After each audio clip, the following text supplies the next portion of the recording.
রাগ হলে পাল্টা রাগ দাম্পত্য জীবনে কখনো সুখ আসার কারণ হয় না। দাম্পত্য জীবনে স্বামী হোক আর স্ত্রী হোক, ধৈর্য ধারণ করতে না পারলে কখনো শান্তি পাওয়া যায়, ধৈর্য ধারণ করতে হয়।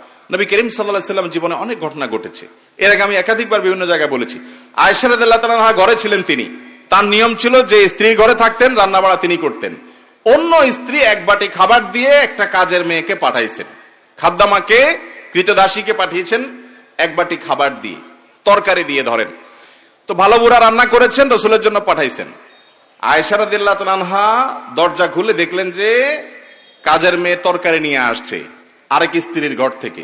তো এই টাইমে যে কোনো মানুষই, যে কোনো মহিলারই মাথা গরম হওয়ার কথা। আমার বাসায় আজকে উনি থাকবে, আমি যা খাওয়াবো, তুমি আবার ওখান থেকে এক বাটি দিয়ে ভালো হওয়ার চেষ্টা করতেছো।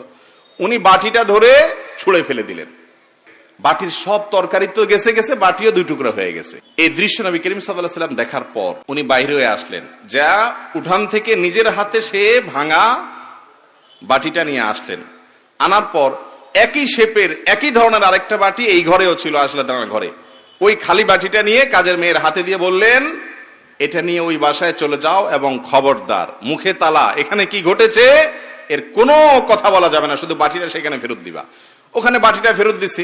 যিনি পাঠিয়েছেন তিনি মনে করেছেন যে কি, যে তরকারি রেখে কত সুন্দর করে ধুয়ে সাফ করে আবার বাটিটি দিয়েছে, তিনি অনেক খুশি।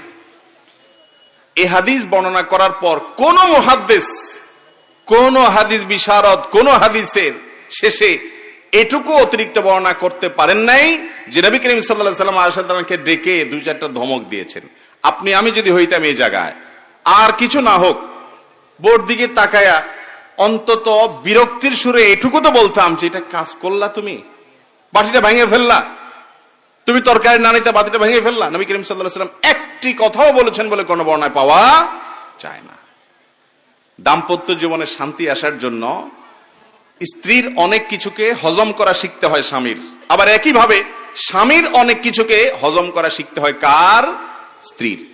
আজ আমাদের সমাজ ব্যবস্থায় ভোগ ভোগ ভোগ, ত্যাগের কোনো নাম নিশানা নাই, যার কারণে সবর কেউ কাউকে প্রতি করতে রাজি না। দাম্পত্য জীবনের শান্তির জন্য এই সবর এবং শুকর যা আল্লাহ তাআলা দিয়েছেন সেটার উপরে শুকরিয়া আদায় করার মানসিকতা থাকতে হবে, না হলে কোনোদিনই আপনি শান্তি পাবেন না।